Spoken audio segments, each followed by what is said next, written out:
வணக்கம். இன்றைக்கி நம்ம பார்க்க போகிற சமையல் என்னென்னு பார்த்தீங்கன்னா, ஒரு 2 வகையான வெற்றிலை கஷாயம் எப்படி செய்யலாங்கிறத பார்க்கலாம். ரெகுலராக குடிச்சிட்டு வந்தீங்கன்னா உங்களுக்கு சளி பிரச்சனை இருக்காது. ஸோ வாங்க எப்படி செய்யலாங்கிறத பார்க்கலாம். ஒரு பேன் எடுத்துக்கலாம். இதில் வந்து 1 லிட்டர் அளவுக்கு தண்ணி சேர்த்துக்கலாம். இப்போ தண்ணி வந்து சூடாகட்டும். இதில் பார்த்தீங்கன்னா ஒரு 5 வெத்தலை எடுத்திருக்கேன். ஸோ நல்ல வெத்தலையாக 5 வெத்தலை எடுத்துக்கோங்க. இந்த காம்பெல்லாம் வந்து எடுத்துட்டு நல்லா கழுவிட்டு எடுத்துக்கோங்க. இப்போ இதை வந்து எவ்வளோ தூரம் சின்ன சின்னதாக பிச்சு போட முடியுமோ அந்த அளவுக்கு பிச்சு போட்டுக்கோங்க. ஸோ சளி பிரச்சனைக்கு ஒரு அற்புதமான மருந்து இந்த வெத்தலை தண்ணி. ஸோ செரிமானத்துக்கும் நல்லது. அதே சமயம் உங்கள் சுகர் பேஷண்ட்டாக இருக்கிறவங்க கூட இதை நீங்கள் எடுத்துக்கலாம், நல்லாயிருக்கும். சுகர் வந்து நல்லா கண்ட்ரோல் பண்ணும். ஒரு 1/2 டேபிள் ஸ்பூன் அளவுக்கு மிளகு. இது கூடவே துளசி இலை வந்து ஃப்ரெஷ்ஷாக கிடச்சிச்சின்னா போட்டுக்கோங்க. இப்போ என்கிட்ட வந்து துளசி இலை இல்லை, அதனால் நான் வந்து துளசி பொடியாகவே நான் வந்து சேர்த்துக்கிறேன். இது வந்து துளசி பொடி வந்து டிபார்ட்மெண்ட் ஸ்டோரு, நாட்டு மருந்து கடையெல்லாம் கிடைக்கும். இல்லாதவங்க இந்த மாதிரி பொடி சேர்த்துக்கோங்க. ஒரு 1/2 டேபிள் ஸ்பூன் பொடி சேர்த்துக்கோங்க. துளசி பொடி சேர்த்துருக்கேன். இது கூடவே கற்பூரவள்ளி இலை கிடச்சிச்சின்னா வெத்தலை மாதிரியே அதையும் பிச்சு போட்டுக்கோங்க. அதாவது ஓமவள்ளின்னு சொல்லுவாங்க இல்லையா, அதையும் கூட நீங்கள் இதோட சேர்த்து கொதிக்க விட்டுக்கலாம். இது வந்து கொஞ்சம் கொதிக்கட்டும். ரொம்பலாம் ஒத்த விடணும்னு அவசியம் இல்லை. லைட்டாக ஒரு நிமிஷம் கொதிச்சிச்சினாலே போதும். தளதளன்னு கொதிக்க விட்டுட்டு அமர்த்தி வச்சிடலாம். அமர்த்தி வச்சுட்டு எப்பப்போ உங்களுக்கு தண்ணி தாகம் எடுக்குதோ அந்த சமயம் ஃபுல்லாக நீங்கள் இந்த தண்ணி வந்து கொஞ்சம் எல்லாம் சூடாகவே குடிச்சிட்டு வந்தீங்கன்னா உங்களுக்கு நெஞ்சில் உள்ள சளி வந்து மோஷன் வழியாகவே போயிடும். இது சின்னவங்கலேருந்து பெரியவங்க வரைக்கும் தாராளமாக சாப்பிட்லாம். ரொம்பவே ஆரோக்கியமான ஒரு கஷாயம், ரொம்ப சிம்பிளான கஷாயம், எல்லோரும் தெரிஞ்சுக்க வேண்டிய ஒரு கஷாயம். ஸோ இப்போ வந்து மழை சீசனில் இந்த மாதிரி பசங்களுக்கு சளி பிடிச்சிருந்துச்சுன்னா செஞ்சு கொடுங்க. தொண்டை வலி, தொண்டை சளி, நெஞ்சு சளி இந்த மாதிரிலாம் இருந்துச்சுன்னா இது நல்லா கேட்கும். இது வந்து கொதிக்கட்டும். இப்போ பாருங்கள் தண்ணி நல்லா கொதிக்க ஆரம்பிக்குது. இன்னும் கொஞ்சம் நல்லா கொதிக்கட்டும். கொஞ்சம் நல்லா கொதிச்சதுக்கப்புறம் அப்படியே மூடி வச்சிட்டோம்னா அந்த சூட்லேயே வந்து அந்த எசன்ஸ் எல்லாமே தண்ணியில் இறங்கிடும். அதனால் ரொம்ப வத்த விடணும்னு அவசியம் இல்லை. இந்த மாதிரி பொங்கி வரும்போது மீடியமான ஃப்ளேமில் விட்டுருங்க. 1 நிமிஷம் அப்படியே கொதிக்கட்டும் நல்லா. இந்த கஷாயம் காய்ச்சல் இருக்கிறவங்க கூட இந்த கஷாயம் எடுத்துக்கலாம். இருமல், சளி, காய்ச்சல், கை கால் உளைச்சல் எல்லாத்துக்குமே இந்த கஷாயம் வந்து கேட்கும். சுகர் பேஷண்ட்டாக இருந்தீங்கன்னா கூட தாராளமாக நீங்கள் வந்து இதை எடுத்துக்கலாம். இதனால் உங்களுக்கு சைடு எஃபெக்ட் எதுவும் வராது. சுகர் லெவல் வந்து நல்லா கண்ட்ரோல் ஆகும். நார்மலாக இருக்கும்போதே சளி இல்லாமல் இருக்கும்போது இந்த மாதிரி தண்ணி குடிச்சிட்டு வந்தீங்கன்னா உங்களுக்கு சுகர் லெவல் நல்லா கண்ட்ரோல் ஆகும். ரத்தத்தையும் சுத்தம் பண்ணும், செரிமான சக்தியும் நல்லா அதிகப்படுத்தும். இப்போ வந்து நல்லா கொதிச்சிருச்சு, அமர்த்திடலாம். இப்போ அப்படியே மூடி போட்டு ஒரு 1/2 மணி நேரத்துக்கு அப்படியே விட்டுடலாம்.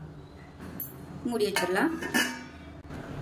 இப்போ இந்த தண்ணி வந்து லேசாக ஆறிடுச்சு. அது வந்து வடிகட்டி உங்களுக்கு எப்போல்லாம் தேவைப்படுதோ அந்த சமயம் லேசாக, அதாவது சளி பிரச்சனை இருக்கும்போது இந்த மாதிரி லேசாக சுட வச்சு அந்த சூட்டோடு நீங்கள் சாப்பிட்டு வந்தீங்கன்னா உங்களுக்கு சளி வந்து நெஞ்சு சளியாக இருந்தாலும் உங்களுக்கு வந்து மோஷன் வழியாக போயிடும். சின்ன குழந்தைகளுக்கு கூட நீங்கள் இதை கொடுக்கலாம், ஒன்றுமே செய்யாது. ஸோ ரொம்பவும் ஹெல்த்தியான ஒரு வெற்றிலை கஷாயம். ரொம்ப கம்மியான இன்க்ரீடியன்ஸாக, ஆனால் எஃபெக்டிவ் வந்து நல்லா அதிகமாக இருக்கும். ஸோ செஞ்சு பாருங்கள். செஞ்சு பார்த்துட்டு எப்படி வந்துச்சுங்கிறத சொல்லுங்கள். வீடியோ பிடிச்சிச்சின்னா லைக் பண்ணுங்கள், கமெண்ட் பண்ணுங்கள், சேனலை சப்ஸ்கிரைப் பண்ணுங்கள், பக்கத்தில் உள்ள பெல் பட்டனையும் ப்ரெஸ் பண்ணுங்கள். நன்றி. இப்போ ஒரு பேன் எடுத்துக்கலாம். இதில் வந்து 4 டம்ளருக்கு தண்ணி சேர்த்துக்கலாம். நான் செய்கிற அளவு வந்து ஒரு 3 பேர் சாப்பிட்லாம். 3 டம்ளர், அதாவது 3 பேர் சாப்பிட்றதுக்கு 4 டம்ளர் தண்ணி ஊற்றிக்கோங்க. ஏன்னா நம்ம கொதிக்க விடும்போது வருத்தம் இப்போ வந்து கரெக்டாக இருக்கும். இப்போ 4 டம்ளருக்கு தண்ணி சேர்த்துருக்கேன். இப்போ தண்ணி வந்து நல்லா சூடாக ஆரம்பிச்சிருச்சு. இப்போ வந்து வெத்தலை சேர்த்துக்கலாம். அதாவது 4 வெத்தலை எடுத்திருக்கேன். பாருங்க, மீடியம் சைஸாக ஒரு 4 வெத்தலை எடுத்திருக்கேன். 4 வெத்தலையுமே இந்த காம்பு பகுதியும் கட் பண்ணிடுங்க. அதாவது இந்த நுனி பகுதியும் கட் பண்ணிடுங்க. கட் பண்ணிவிட்டு இதை வந்து பிச்சு போட்டுக்கலாம். சின்ன சின்னதாக பிச்சு போட்டுக்கோங்க. நீங்கள் ஒருத்தருக்கு மட்டும் பண்ணுறீங்கன்னா ஒரு வெத்தலை வந்து போதும். இப்போ நான் வந்து 3 பேருக்கு செய்கிறதுனால 4 வெத்தலை எடுத்திருக்கேன்.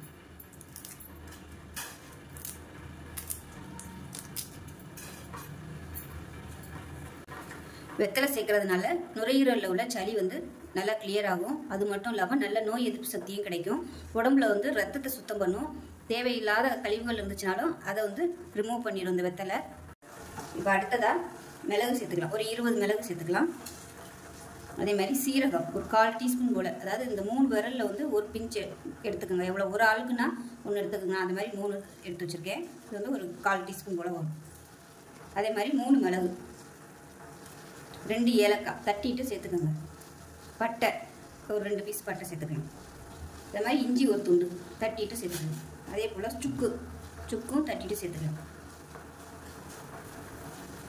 இது வந்து நல்லா குடிக்கட்டும். இதில் உள்ள பொருட்கள் எல்லாமே லங்ஸில் உள்ள நுரையீரலில் உள்ள சளியை வந்து எடுத்துரும். உங்களுக்கு வந்து மோஷன் வழியாகவே போயிடும் சளி வந்து. இது தொடர்ந்து ஒரு 3 நாள் எடுத்துகிட்டு வந்தீங்கனாலே போதும். இருமல், காய்ச்சல், தொண்டை வலி, நெஞ்சு சளி, ஆஸ்மா இந்த மாதிரி பிரச்சனை இருக்கிறவங்க தாராளமாக இதை வந்து எடுத்துக்கலாம். சளி பிடிச்சிருக்கும் போது, சளி காய்ச்சல் இருக்கும்போது ஒரு 3 நாள் எடுத்துக்கோங்க. மற்றபடி நார்மலாக வந்து நீங்கள் வாரத்தில் ஒரு 2 நாள் எடுத்துக்கலாம்.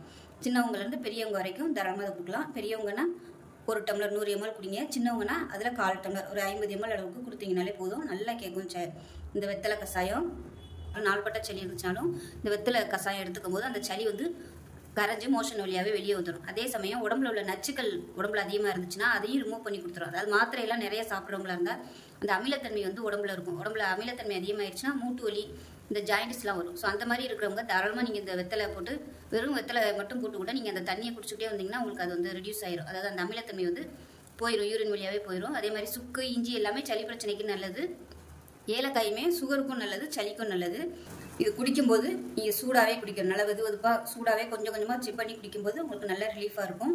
தும்மல்லாம் வர்றது கூட குறையும். தொண்டை, இருமல், நெஞ்சு சளி எல்லாத்துக்குமே சூப்பராக இருக்கும்.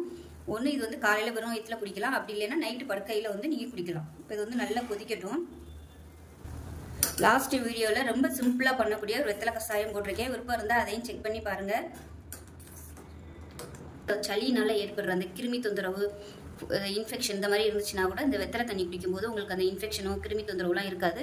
சளி கிருமினால வர காய்ச்சல் எல்லாமே வந்து இந்த கஷாயம் சாப்பிட்றதுனால சரியாகும். இப்போ இது நல்லா தளதளன்னு கொதிக்க ஆரம்பிக்கவும் அடுப்பு நல்லா சிம்மரில் விட்டுருங்க. சிம்மரில் விட்டுட்டு அப்படியே விட்டுருங்க. அது நல்லா அந்த குறைவான தீயிலே கொஞ்சம் கொஞ்சமாக அந்த போட்டிருக்க பொருட்களில் உள்ள அந்த எசன்ஸ் ஃபுல்லாக அப்படியே விட்டு அந்த தண்ணியில் வந்து இறங்கட்டும். இப்போ நல்லா கொதிச்சிருச்சு, அமர்த்திடலாம்.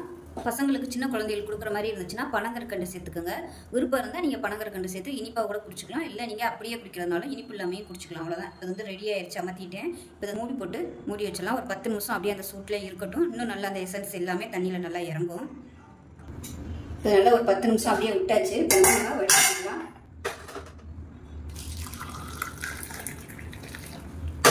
ஸோ அருமையான இந்த கஷாயத்தை நீங்களும் செஞ்சு பாருங்கள். செஞ்சு பார்த்துட்டு எப்படி வந்துச்சுங்கிறத சொல்லுங்கள். வீடியோ பிடிச்சிச்சுன்னா லைக் பண்ணுங்கள், கமெண்ட் பண்ணுங்கள், சேனலை சப்ஸ்கிரைப் பண்ணுங்கள், பக்கத்தில் உள்ள பெல் பட்டனையும் ப்ரெஸ் பண்ணுங்கள். நன்றி.